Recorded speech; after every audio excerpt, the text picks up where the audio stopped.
ይህ የምጽአቱ አዋጅ ነጋሪ አገልግሎት ወቅታዊና ዕለታዊ ወጎችን በማቅረብ ትንታኔ የምንሰጥበት የተለያዩ እንግዶችንም በመጋበዝ የምናቀርብበት መድረክ ነው። አዘጋጅ ይልቃል አስራት። ሰላም ለእናንተ ይሁን ውድ የምጽአቱ አዋጅ ነጋሪ አድማጮቻችን፣ እንዴት አመሻችሁ? በድጋሚ አሁን ደግሞ ብቅ ብለናል ከፓስተር አለማየሁ ነሞ ጋር ዓለማችን ወቅታዊ ጉዳዮች ላይ መጽሐፍ ቅዱሳዊ የሆነ ሐሳብና ትንታኔ ከፓስተር አለማየሁ ጋር ለመወያየት በድጋሚ እንደገና መተናል። እንግዲህ አሁንም ዓለማችን በተለያዩ ክስተቶች እየተናጠችም ትገኛለች። ያንን ደግሞ ለእናንተ ለአድማጮች መጽሐፍ ቅዱሳዊ እይታ እንዲኖራችሁ በዛ ላይ ከፓስተር አለማየሁ ጋር እንወያያለን። መልካም ጊዜ እንዲሆንላችሁ እመኛለሁ። መስመር ላይ ፓስተር አለማየሁ አለ። እንዴት አመሸ ፓስተር? እንደምን አመሸ ወንድም ይልቃል። እግዚአብሔር የተመሰገነ ይሁን። እንዴት ነው አሁን ነገሮች? እየተወሳሰቡ ይመስላል እና እስኪ ለአድማጮቻችን የምታጋራው ነገር ስላለ ወደዛ ላምራ። እንግዲህ ምንድነው በዛሬው ዕለት እስራኤል የሊባኖስ ዋና ከተማ የሆነችን ቤይሩትን ደብድባለች በአውሮፕላን። እየተደጋገመ የተደረገ ድብደባ ነው። በሰላማዊ ሰዎች ላይ ጉዳት አድርሷል። ሆኖም እስራኤል ያለችው ምንድነው የሂዝቦላ አመራሮች የሚገኙበትን ሚስጥራዊ ህንፃ ነው የደበደብኩት ነው የምትለው። ነገር ግን በዛ ስፍራ የሂዝቦላ አመራሮች ሳይሆኑ ተራ አባላት የሆኑ 4 ሰዎች እንደተገደሉ ነው እየተነገረ ያለው። እንግዲህ እንደዚህ ባለው ሁኔታ ከሊባኖስ ጋር ያለው ወይም ከሂዝቦላ ጋር ያለው ነገር ተኩስ አቁሙ እንደተሻረ ነው እየተነገረ ያለው። ምክንያቱም ድብደባው በሊባኖስ ወይም ደግሞ የሊባኖስ መንግስት ባወጣው መግለጫ በሂዝቦላ ሳይሆን በሊባኖስ ህዝብ ላይ የተቃጣ ነው የሚልና ይህንን አንታገስም የሚል ነው።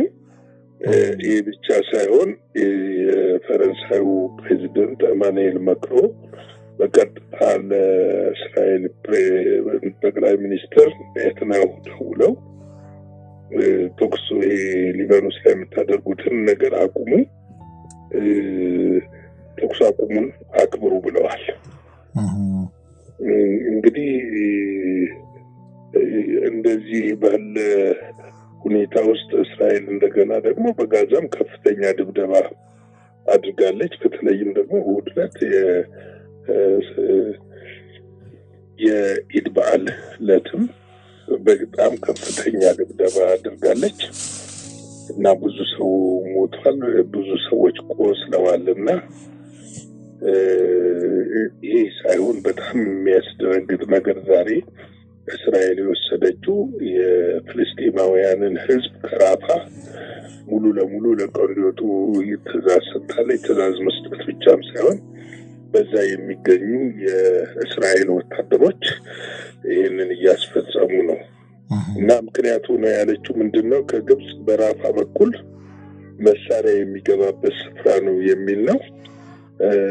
ግብጽንም ተጠያቂ እንደሆነች ተናግራለች። መሳሪያው እየተወሳሰቡ ነው ማለት ነው።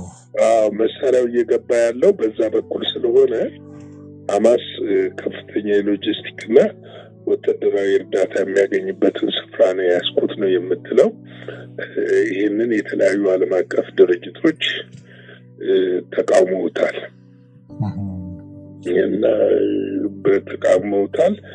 በዋናነት ግን ይህንን እርምጃ የተቃወሙት የቱርኩ ፕሬዚደንት ረሲብ ጣይብ ኤርዶጋን እስራኤል በአስቸኳይ የምታደርገውን ጥቃት ህዝቡን ማፈናቀል እንድታቆም የሚል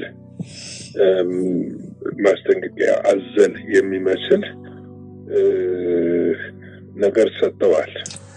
እንደው አንድ ጥያቄ ለመጠየቅ ነው እኔም ግራ ስለሚገባኝ ብዙ ጊዜ ባላንስ የሆነ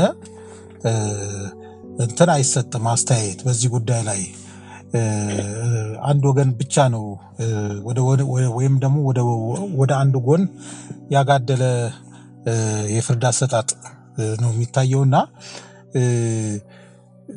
አሁን ለምሳሌ ኢራን ባለፈው የሚሳይል ሲቲ የሚል አንደርግራውንድ ትልቅ ዓለምን ያስደነገጠ ክስተት ነበረ ታስታውሳለህ። እና በዚህ ቴክኖሎጂ ደግሞ ኢራን በጣም የተራቀቀች እንደሆነች የሚያመላክት ነውና ለሐማስና ለሄዝቦላ መሳሪያ ለማቀበል እንግዲህ ምናልባት ያልተደረሰበት ውስጥ ለውስጥ የሆነ ዋሻ ይኖራል የሚል ግምት አለና እነ ቱርክ የአውሮፓ ህብረትም ወደ አንድ ጎን ያጋደለ ፍርድ ነው ብዙ ጊዜ የሚሰጡትና እንደነዚህ አይነት መሳሪያ የሚያሾልኩ ሰዎች ላይ አስተያየት ሲሰጡ አይታይምና ምንድነው ይሄ ምን አይነት አንድምታ አለው? ምንድነው አሁን እስራኤል እየወሰደች ያለችው ከዚህ በፊት ዶናልድ ትራምፕ ፓርላማም ላይ ተናግረዋል። በግልጽም የተናገሩት ነገር ነው። ጋዛን ማጽዳት ነው እና በትናንትናው ዕለት ዘግበነዋል። ሐማስ ትጥቁን ፈቶ ሙሉ ለሙሉ ጋዛን ለቆ እስካልወጣ ድረስ ጦርነቱን አላቆምም ብላ በግልጽ ተናግራለች። በእርግጥ ኢራን ሌሎች የአረብ ሀገሮች አሁን ምናልባት የተገለጡት በግብጽ በኩል መሳሪያ የሚያቀብሉ ሂዝቦላን የሚያስታጥቁ ኃይሎች እንዳሉ ይታወቃል። ይሄ የአደባባይ የሆነ ሚስጥር ነው። ግን ከኢራን ጋዛ ድረስ የተዘረጋ ውስጥ ለውስጥ መንገድ የለም። መንገድ የሚጠቀሙት እነሱ በአብዛኛው መሳሪያ በባህሩ በፊት በባህር ነበር፣ በጨለማ በትንንሽ ጀልባዎች ነበር የሚያስገቡት። ያንን ሙሉ የባህር መስመሩን ሙሉ ለሙሉ እስራኤል ስለተቆጣጠረችው መሳሪያ የሚያስገቡበት መንገድ ያለው በግብጽ ብቻ ነው። እንግዲህ በግብጽ ደግሞ ከጋዛ ጋር ግብጽ ድንበር ትዋሰናለች። ራፋ ብለን የምንለው ይሄ የራፋ ግዛት በራሱ ከፊል ግብጽ ውስጥ ነው፣ ከፊል ደግሞ ጋዛ ውስጥ ነው ያለው። ስለዚህ እነዚህ ነገሮች ተቃውሞ እንዴት ነው? ሚዛናዊ ነው ወይ? መሳሪያ የሚያሾልኩትንስ አይቃወሙም ወይ የሚለው ነገር እንግዲህ መሳሪያ የሚያስታጥቁትን እኮ የተለያየ ቡድን ታደራጃለች ብላ እኮ አሜሪካ ብዙ ጊዜ የምትወቅሰው ኢራንን ነው። እኔ ግን ከኢራን ይልቅ ደግሞ በጣም መሳሪያው የሚገባባቸው መንገዶች ግብጽ እንደሆነች ነው ማስበው። ምክንያቱም ኢራን ምናልባት ለግብጽ ሰጣ ግብጽ ልታቀብል ትችላለች እንጂ አሁን በምን መንገድ ነው ኢራን በአውሮፕላን ጋዛ ውስጥ አያርፍም? በምን መንገድ ነው የምትለው? እስራኤልም ዛሬ ከተናገረችው ነገር የእስራኤል የጦር አዛዦች ከተናገሩት ነገር መሳሪያ የሚገባበትን የራፋን ግዛት ሙሉ ለሙሉ ተቆጣጥረናል ነው እና ህዝቡ ከዛ ለቆ እንዲወጣ ነው እያደረጉ ያሉት። እና ይህንን ነው የቱርክ ፕሬዚደንት ራሲብ ጣይብ ኤርዶጋን የተቃወሙት። ምንድነው እሳቸው አሁን በሀገራቸው ራሱ ከፍተኛ ተቃውሞ አለ። መንግስታቸው እየተንገዳገደ ያለበት ሁኔታ ነው ያለው። በሌላ አንጻር ደግሞ የእስራኤልን በግልጽ እስራኤል ደግሞ ምላሽ ሰጥታለች ለራሲብ ጣይብ ኤርዶጋን። ጸረ ጽዮናዊት ናቸው ብለው በግልጽ ምክንያቱም እሳቸውም ፋሽስት ነች ብለዋል እስራኤል። እነሱ ነው ጸረ ጽዮናዊት ናቸው ብለው ምላሽ ሰጥተዋል። ይሄ ብቻ አይደለም። ቱርክና እኮ እስራኤል የተዳፈነ ቀን የሚጠብቅ ለጦርነት የተዘጋጁ የፍልሚያ ሜዳውን ሶሪያ ለማድረግ ዝግጅት ያደረጉ ሀገሮች ናቸው። ጊዜ ነው የሚጠብቁት። እና እኔ ግን አሁን አንድ የማይገባኝ ነገር ኤርዶሃን በዛኛው ጽንፍ የአሜሪካ ሸሪክና እንዲሁም ደግሞ ከአውሮፓ ጋር በዚህኛው ጽንፍ ደግሞ ከአውሮፓ ጋር ፈቃደኛ ጥምረት የሚለው ላይ የሚሳተፉ በወዲያኛው ጽንፍ ደግሞ ከብሪክስ ጋር ከነራሻ ጋር አለው የሚሉ ሰው ናቸው እና አቋማቸው ግልጽ ያልሆነ የማይጨበጡ ሰው ናቸው። ይሄ ምናልባት እንደው አዲሱ የፖለቲካ ፋሽን ይሆን እንዴ? ምክንያቱም አሜሪካ ከራሻ ጋር ምን አለ መሰለ፣ ምን የሚባል ነገር አለ መሰለ፣ ቋሚ ጠላት የለም፣ ቋሚ ወዳጅ እንጂ ቋሚ ጠላት የለም የሚል አባባል አለ። ማለት ጥቅምህን እስካስከበርክ ድረስ ከአንዱ ጋር ትወዳጃለህ፣ ከዛም ጋር ትወዳጃለህ። ጥቅምህን ለማስከበር ነው እነሱ የሚሉት። እኔ ደግሞ የምለው ጎራው እስኪለይና ፈቶ እስኪወጣ ድረስ እንደዚህ አይነት ምስቅልቅል ድብልቅልቅ ያሉ አቋም ያላቸው ሀገሮች ይታያሉ። ይሄ ግድ የሚሆን ጉዳይ ነው እና ብዙ እነሱ ብቻ አይደሉም፣ ብዙ የተለያዩ የዓለም መሪዎች ይህ አይነት አቋም ይታይባቸዋል።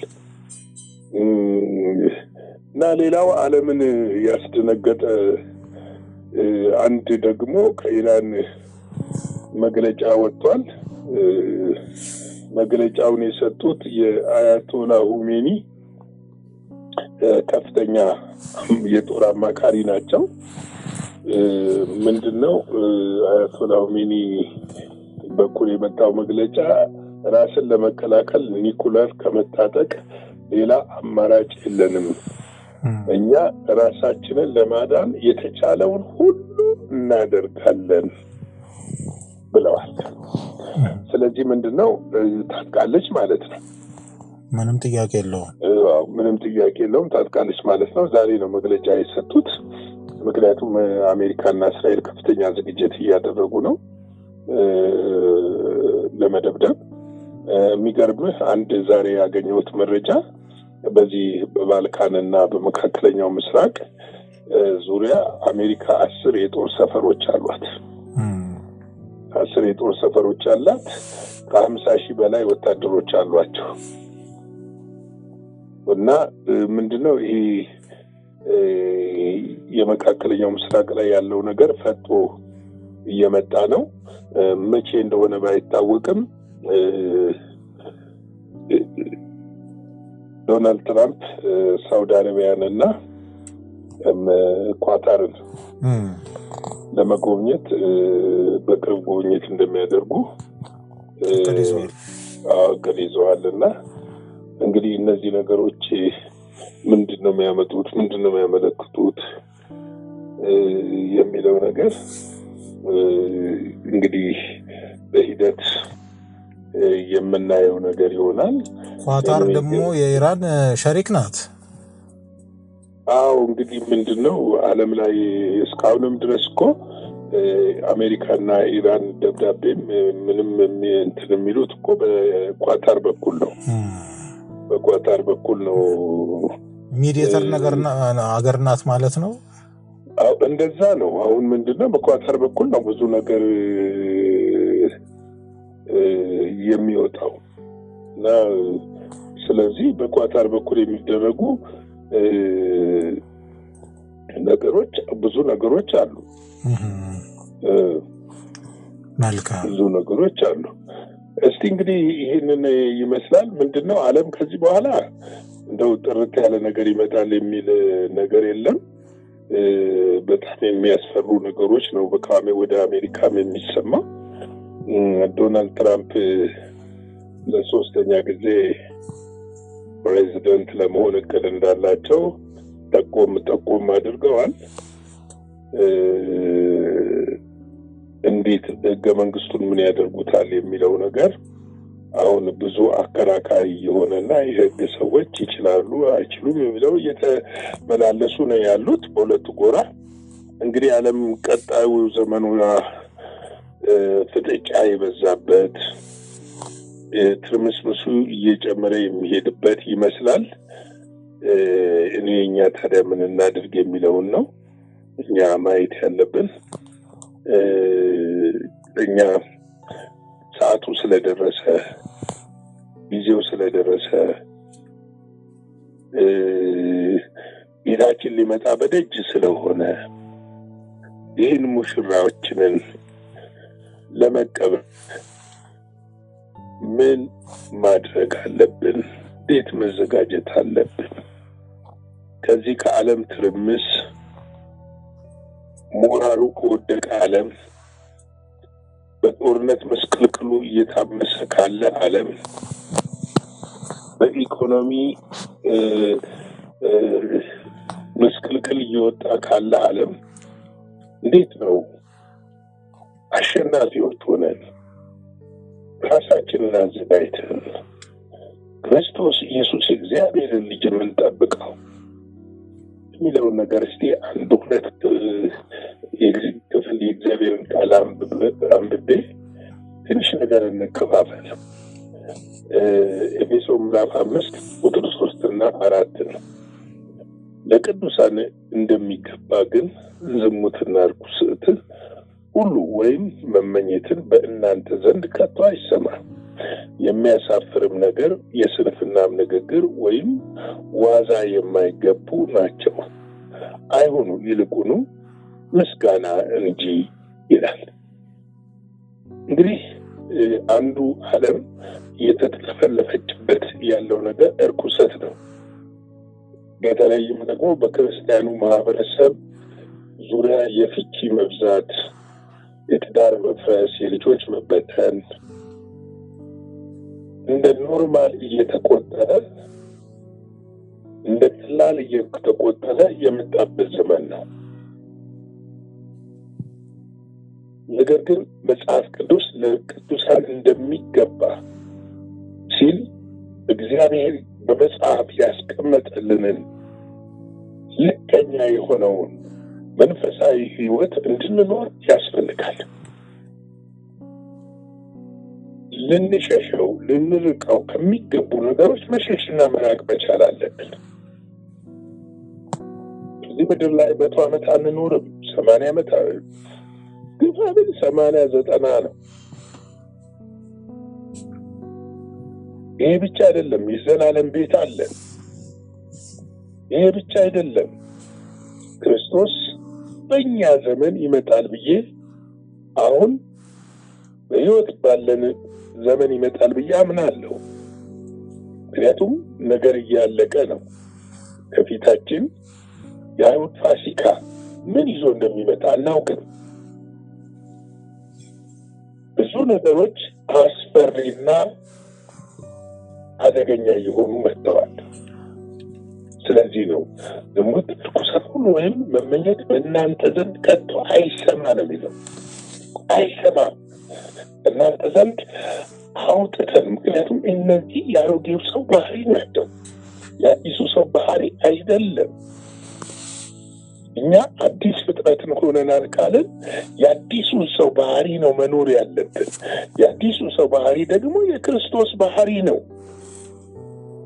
ሰዋዊ ዓለማዊ ባህሪ አይደለም። ስለዚህ ከሚጎትተን ከሚጠልፈን ነገር ራሳችን ልንጠብቅ ያስፈልጋል። ለዚህ ነው ቁጥር 4 ላይ የሚያሳፍር ንግግር፣ የስንፍና ንግግር ወይም ዋዛ የማይገባው ናቸውና አይሁኑ፣ ይልቁንም ምስጋና እንጂ ይላል።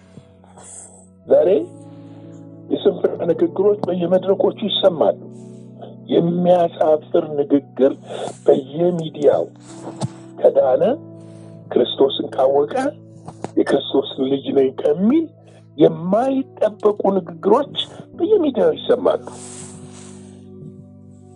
በየሚዲያው በየሶሻል ሚዲያው እንደዚህ አይነት ንግግሮች፣ አሳፋሪ ንግግሮች አገልጋይ ነን የቤተ ክርስቲያን መሪ ነን የሚሉ ዱላ ቀረሽ ምልልሶች እንደ ተራ ነገር እየሰማን እየመጣንበት ነው። ግን በእናንተ ዘንድ አይሁን ይላል። በእኛ ዘንድ መሆን ያለበት ምስጋና ነው። ኤፌሶን 4:29 ላይ እንደዚህ ይላል፣ ለሚሰሙት ጸጋን ይሰጥ ዘንድ እንደሚያስፈልግ ለማነጽ የሚጠቅም ማናቸውም በጎ ቃል እንጂ ክፉ ቃል ከአፋችሁ ከቶ አይውጣ። ለምን? ስለኛ የሚፈርድ እኮ አለ። ስለኛ የሚዋጋ አለ። ስለኛ የሚበቀል እኮ አለ። ስለኛ የሚጠነቀቅ አለ። እኛ በዚህ ዘመን ልንኖር የሚገባው ከአፋችን ምስጋና እንጂ ክፉ ቃል በማውጣት አይደለም። 5:20 ላይ እዚሁ ሁልጊዜ ስለ ሁሉ በጌታችን በኢየሱስ ክርስቶስ ስም አምላካችንንና አባታችንን ስለ ሁሉ አመስግኑ ይላል። ክብር ለኢየሱስ ይሁን። አሜን። ምክንያቱም እኛ የምስጋና ሰዎች ነን። ይሄ ያለንበት የውሸት ዓለም ነው። ዛሬ እኔ በጣም ልቤ ከሚያዝንባቸው ነገሮች አንዱ ሰዎች በውሸት መጠመቃቸው ነው። አገልጋዮች ነን ባዮች የውሸት ጥምቀት የተጠመቁ ከአፋቸው አንዲት የእውነት ቃል የማይወጣ ራሳቸውን ለዚህ ዓለም ክብርና ብር የሸጡ በጣም የሚያሳዝን አገልጋዮችም የምናይበት ነው። እንደዛው ደግሞ እግዚአብሔርን የሚያስከብሩ የእምነት ጀግኖች ከአንደበታቸው ከእውነት በስተቀር አንደበታቸውን የሚቆጥቡ በነገር ሁሉ እግዚአብሔርን የሚያመሰግኑ የእግዚአብሔርን ሕዝብ ዝቅ ብለው በትህትናና በቅንነት የሚያገለግሉ ታማኝ ደግሞ የእግዚአብሔር ባሪያዎች አሉ። በእነሱ ደግሞ እንጽናናለን። ስለዚህ ወገኖቼ ምን እንደምናደርግ እንጠንቀቅ። ከኛ የሚያሳፍር ነገር መውጣት የለበትም። ችግሮች ሊገጥሙን ይችላል። ፈተናዎች ሊገጥሙን ይችላል። ቻሌንጆች ሊገጥሙን ይችላሉ። አስቸጋሪ ነገሮች በሕይወታችን ዘመን ሊመጡ ይችላሉ። አዎ በጸሎት በምልጃ ከእግዚአብሔር ቃል ጋርና ከክርስቶስ ኢየሱስ ጋር በመጣበቅ አሸናፊዎች ሆነን እንወጣለን። ልንደክም እንችላለን። ነገር ግን የሚያበረታን ጌታ እጃችንን ይዞ ለእውነት ስንቆም በምስጋና ፊቱ ስንሆን ይዞን ይወጣል። ስለዚህ በዚህ ምሽት ይህንን እላችኋለሁ። ላይክ፣ ሼር፣ ሰብስክራይብ አድርጉ። አገልግሎቱን እግዚአብሔር በልባችሁ በሞላው ነገር ደግፉ። ከምንም በላይ ደግሞ ይህንን የእግዚአብሔርን ወንጌል የዘመኑን ሁኔታ ዘመኖችን እየመረመርን አብረን እያየን ለሁሉ ጋር አገልጋዮች እንድንሆን ሁሉ ጋር እንድናደርስ አብራችሁን እንድታገለግሉ የሁል ጊዜ ጥሪያችን ነው። እንንቃል። ያለቁትን ደግሞ እናንቃላለው። ሻሎም። መልካም ሌሊት። በአገር ውስጥ ላላችሁ፣ በውጭ ለምትገኙ ደግሞ ገና ቀን እየሆነ እየነጋ ላለላችሁ ደግሞ መልካም ቀን እላለሁ። ተባረኩልኝ። እግዚአብሔር አብስቶ ይባርክ። ፓስተር ሰላም አጣህልን። ግሩም የሆነ መልእክት እንዲሁም ደግሞ መረጃውን አጠናክረ ስላካፈልከን እግዚአብሔር አብስቶ ይባርክ። እውነት ነው። እንግዲህ የጊዜው መፋጠን ወደየትኛው ጎራ አሰላለፍ እንደተሰለፍን ራሳችንን የምንፈተሽበት ወቅትና ጊዜ ቢኖር ይሄ ጊዜ ነው ብዬ እኔም በግሌ አምናለሁ። ስለዚህ ውድ ወገኖቻችን ነገሮች ሁሉ ወደ መፋጠን እያመሩ ስላለ በጊዜ ሳይመሽ አሰላለፋችን እንድናሳምር እግዚአብሔር እንዲረዳን እንመኛለን። የተጠሩት ብዙዎች ናቸው፣ የሚድኑት ግን ጥቂቶች ናቸው ይላል እግዚአብሔር ቃል። ስለዚህ ከሚጠፉት ወገን እንዳንሆን የእግዚአብሔር ምሕረት ጸጋና ቸርነት እንዲበዛልን የምጽአቱ አዋጅ ነጋሪ አገልግሎት ይመኛል። እንግዲህ ለዛሬ ምሽት ይዘንላችሁ የመጣነው መረጃና መልእክት ይህንን ይመስላል። እግዚአብሔር ከፈቀደ ደግሞ በሌላ ጊዜ ተመልሰን የምንመጣ ይሆናል። መልካም ምሽት ይሁንላችሁ። ደህና አደሩ። አዘጋጅና አቅራቢ ይልቃል አስራት ነበር። ለዛሬ ያዘጋጅንላችሁ ይህንን ይመስላል። በሌላ ጊዜ በሌላ ርዕሰ ጉዳይ እንገናኛለን። የምጽአቱ አዋጅ ነጋሪ አገልግሎት። መልካም ጊዜ።